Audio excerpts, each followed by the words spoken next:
Hello everyone, good morning, good evening, wherever you are. Hello to Romans from Dallas, Texas, and everyone else that joined us.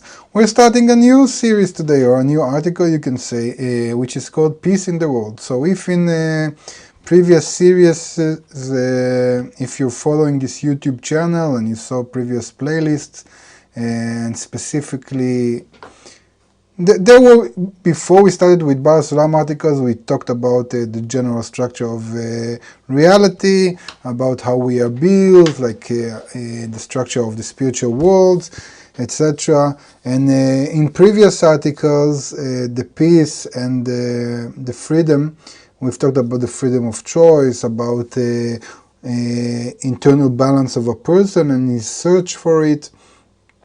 And it was very personal. And a bit general, because in Kabbalah, like in everything you study in nature, there is a similarity, there's a self-resemblance between the part and the whole. And in this article, which is called The Peace in the World, we'll talk about more in general of about the structure of reality, or in the aspect of human of human society and of humanity as a society. And you'll see that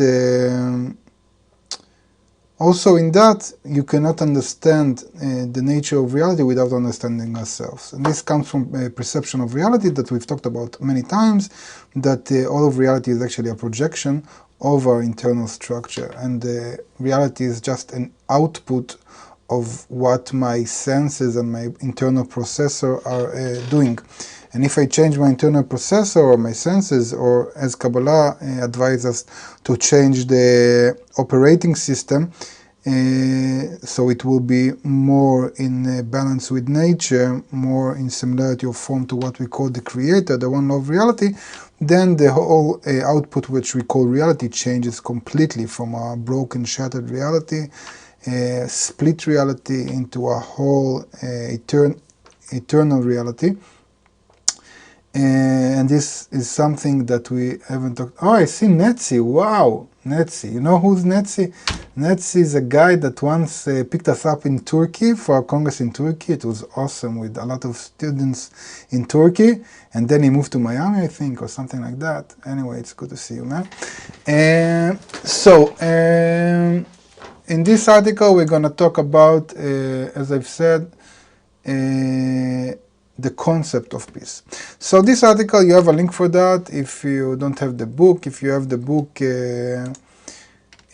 book, Kabbalah for the Students, then it's on page 83. And you have the link also. You can just Google it, Peace in the World. Okay. So let's start, and if you have questions, like always, you feel free to ask in the YouTube, in the Facebook, or if you're watching this not live but recorded, you can also ask in the YouTube chat, and then I'm answering that in the following lesson. Peace in the world. Mercy and truth are met together, righteousness and peace have kissed each other. Truth springs out of the earth, and righteousness hath looked down from heaven. Yea, the Lord will give that which is good, and our land shall yield her produce. How do you pronounce that? Okay.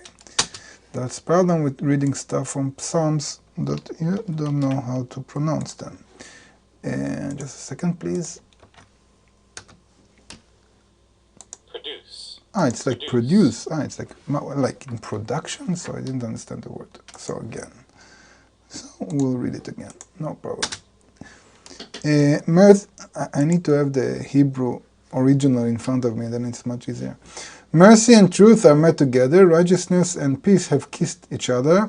Truth springs out of the earth, and righteousness hath looked down from heaven. Yea, the Lord will give that which is good, and our land shall yield her produce. Okay. So what does it mean? What does it mean, heaven and earth, and what does it mean, mercy and truth? What does it mean, righteousness and peace? Because this article is actually about the peace. We'll need to scrutinize all of this stuff in the article, and then it will be clear.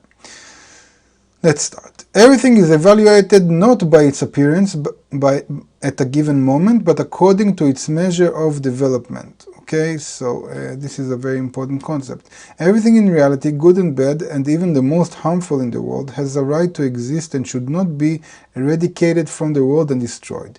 We must only mend and reform it, because any observation of the work of creation is enough to teach us about the greatness and perfection of its operator and creator. Therefore, we must understand and be very careful when casting a flaw in any item of creation, saying it is redundant and superfluous, as that would be slander about its operator. Okay, so this is a very important concept. We talked about it in the freedom of choice, how each one of us is unique, and we must not ruin anything in any individual, because by that we are creating a flaw. We are actually damaging the completeness of creation. And of course, that if I say that something is bad in creation or in reality, actually what I'm saying is that the creator is not perfect, because I reveal him as the cause of flaws, damages, pain, emptiness, whatever you want to say. Okay, so it's called to I don't know how you say that not to judge, but להרשיע, how do you say להרשיע? It's like the opposite of justifying the creator. So you're like judging him. You're not judging him. Let me see if Google Translate can do that. I'm not sure that even Google Translate can do this.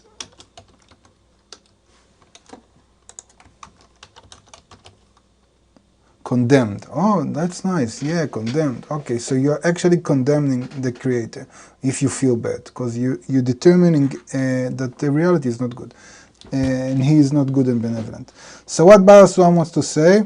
He wants to say that in order to understand something, and this is very important because we also talked about it in previous lessons, in order to understand something, if we are in an integral system or state, meaning that everything is connected, and we are talking about a whole or something that is one, you cannot understand something without understanding the context, without understanding the general picture. And so even though you see this as something, as a flaw or a problem, it just comes to show how limited your perception it is, and how you are looking on a specific object and you're like cutting him off the general picture because you are cut off from the general picture, meaning by your internal split or shattering kind of glasses in which you look on reality, you see this object as standing alone. And we have a lot of examples for that, for humanity trying to extinct all kinds of insects or kinds of street cats, or doing stuff like that, and taking the ecological system completely out of balance from not understanding the whole of the system. So we are familiar with these examples, but in spirituality it's much worse because everything is much more connected. It is common knowledge that the Creator did not complete creation. Common knowledge to whom? Yeah, he's like writing like, everybody knows this. It is common knowledge that the Creator did not complete creation when He created it. Well, I guess you knew that. And we can see in every corner of reality, in the general and in the particular, that it abates by laws of gradual development from absence to completion of growth. For this reason, when the fruit tastes bitter at the beginning of its growth, it is not considered a flaw in the fruit, since we all know the reason. Fruit has not yet completed its development, meaning that if something is in the middle of a process, then you cannot judge it as well. Wanting to say that this observation or statement according to a specific object or something in a general system is also right, is also true for a process. So also in a process of development, you cannot judge like the fruit in the middle of it, because it would look bitter. You'll want to throw it away, the fruit with the tree, and not water it and whatever, because you'll think it goes to nowhere. It goes nowhere, meaning it's just a waste of time and resources. So you also need to understand the whole of the process, meaning the reason and the goal, which is the same to say, reason and goal are the same. What's the difference between these two kinds of perspectives? That a linear kind of process perspective is what we are used to in terms of limitation of time and space. That's how we are built at the moment, and we are advancing by these limitations. So we see everything as a gradual, and when we want to talk about an integral system, we actually talk about a system which is already complete, which is like it's above time. It exists either in potential or in its genuine state. Okay, so this is like on the level of the information or the level of the complete state, the desired state. Okay, so there is no process there. And doesn't matter, it's like nuances, but having said that, let's continue. And so it is in every, but I think it's clear. So it is in every element of reality. When some element appears bad and harmful to us, it is but a self-testimony of that element, that it is still in the transition phase, in the process of its development. Hence, we cannot decide that it is bad, and it is not wise for us to cast a flaw in it. Okay, so we must be very careful with doing that. The weakness of world reformers, and this is why Kabbalists actually hate people who want to change the world. We mostly focus on people who want to change themselves. This is a big problem because, for example, especially in the States today, many people took principles from Judaism and started talking about what we call tikkun olam, meaning correcting the world. And then they think they need to help people in Africa or to bring world peace or whatever, when actually the genuine or the real meaning of the concept tikkun olam means, olam is from the word e'alem, concealment. So tikkun olam meaning to correct the concealment you have inside of you that prevent you from seeing reality as it is, in its perfect state.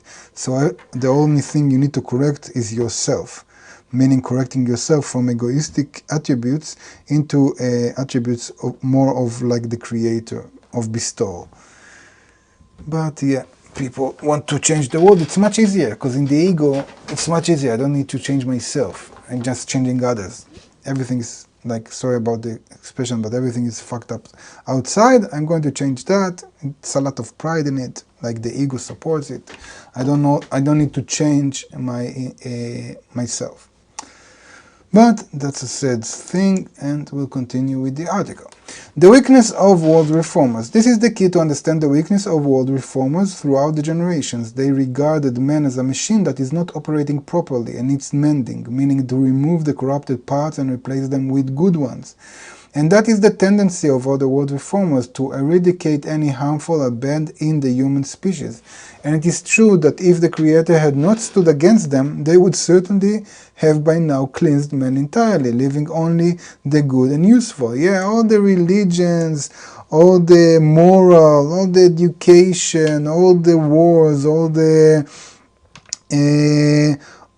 dictatorship and the murderous regimes, secret police, whatever you want. Everybody tried to change the empires that conquered other nations. Everybody tried to change human nature and to make it better, whatever. But nature didn't let them. That's why nothing happened, and just frustration and a lot of blood. And why did nature didn't allow them to take out the flaws or change the flaws? Let's see. But because the Creator meticulously watches over all the elements in His creation, not letting anyone destroy a single thing in His domain, but only reform it and make it useful and good, meaning that everything that was created for a reason. And even if it looks like a flaw, it's because we don't understand what it needs to develop to. So we're judging that it's a flaw according to our limited perception from not knowing the whole picture. And that's why nature resists. All the reformers of the above-mentioned kind will vanish from the face of the earth, and evil inclination will not vanish, because it's much stronger. It's like nature. They live on and count the degrees that they must still traverse until they complete their ripening. At that time, the bad attributes themselves will turn to good and useful ones as the Creator had initially perceived them to be. Like the fruit on the tree that sits and waits and counts the days and months, it must still wait before the completion of its ripeness, at which time its taste and sweetness will become evident to any person. Okay, so I think that's pretty clear, yeah? That the whole problem, and this is like the first obstacle to attaining peace in the world. That's the title of the article. So the first problem to attain peace in the world is that people who want to attain peace, they try to do it egoistically, meaning they think that there is a problem in the world, not in themselves, and they go and change things by their limited egoistical perception. And usually they fail because nature resists that. And so Baal hints, how do you say hints? Implies, you can say, I don't know, maybe something like that, implies to it that maybe the problem is not in the world, maybe the problem is in us, that we don't understand the process that the world needs to go through, and because of that we don't understand the role of what we see as evil or flaw, and how does this contribute to the general balance, to the stability of the system, to the harmony we must attain. And because of that we don't understand how to use it correctly, or how to correct this evil inside of us, and then after that in everyone else, meaning to help them use their flaws in the best way. And because of that we prevent ourselves from the better future, meaning that we need to understand how we are in imbalance with nature and how much our view or perception of reality is flawed, and because of that we see flaws in everything.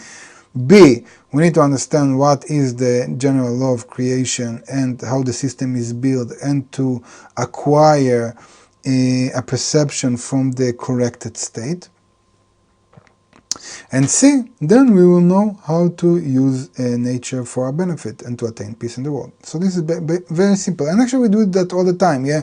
If I buy a new house, in the house I have a tree. I never saw this tree, I don't know this tree, I never learned about trees in my life. Then I don't know if I should water it and take care of it, or I need to throw it away because it will just cause me damage, and its roots will go into my sewer pipes and cause problems in the foundation or whatever. So what do I need to do? I need to go either to the internet and Google it, or I need to go to somebody who is an expert in plants and ask him. And this person, either Google, meaning the knowledge in Google, or the expert, what do they have? They have experience, meaning they saw a similar tree, how it developed to its final state. So they can see if this tree would grow up to be a tree that will give me endless fruit, and I will have joy in it, and I will sit under its shade, and I will eat its fruits and be like in heaven. Or this tree is going to ruin all the foundation and the pipes in my house. So it's better to throw it right away and not to invest these resources and time and water and everything in it. So we need somebody who sees the big picture, meaning the end result of the process. So that's pretty clear. But with the reality we don't have that so much. And that's why Kabbalists come to the aid. Okay, do I want to start the next paragraph? Do I have time for that? No, it's a bit long. Okay, we won't do that. So let's see if we have questions, and then we'll move forward. Okay. Hello, Blake from Lakewood, Colorado. Produce.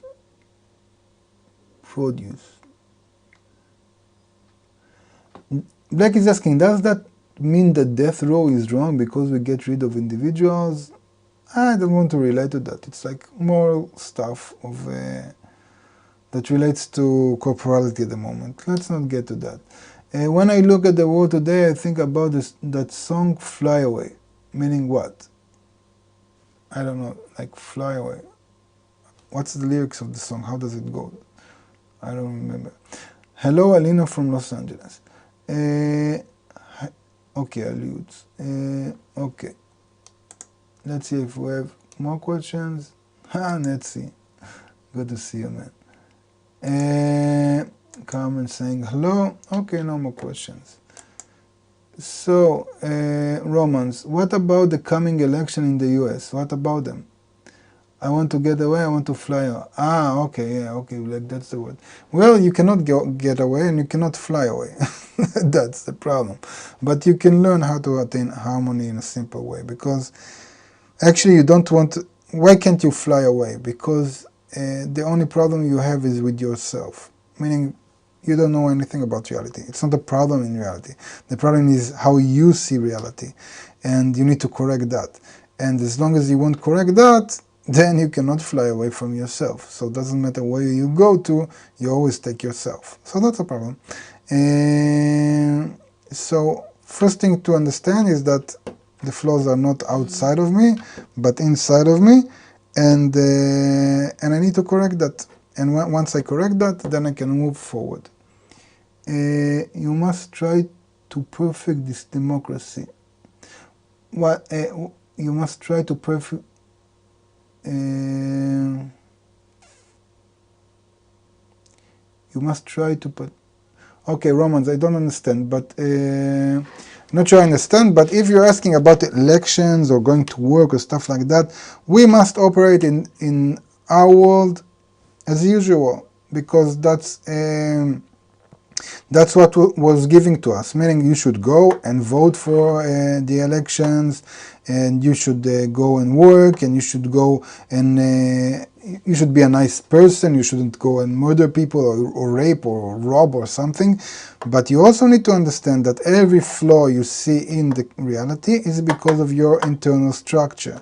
And if you really want to change the world, it won't help anything that you'll do with your hands and legs. And you can look on many thousands of years of human existence and see what everybody tried, and you see where it got us to. Okay, so better concentrate inside of us. Okay,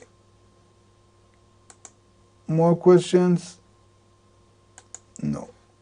Okay, so I think we'll conclude 5 minutes earlier because it's for the first lesson. We'll take it from here next time.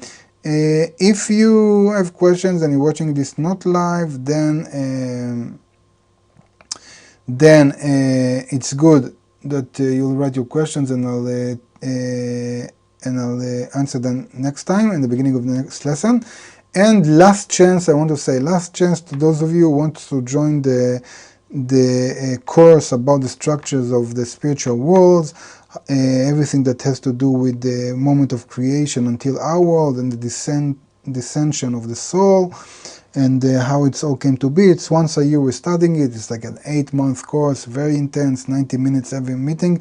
We already had 2 meetings, but it was for the first 2 items of the article, so you still can join this week. After that it will be a bit harder. If you want to join it, then you need to go to the link of the free online Kabbalah course, go through the courses there, send email to the people in the contact and tell them, hey, I want to join the course, what can I do? And they'll hopefully help you. Okay, so that's the last mention I'm mentioning this because it happens once a year. Next chance next year. That's it for now. Have a good day, good night, wherever you are, and see you next time. Bye bye.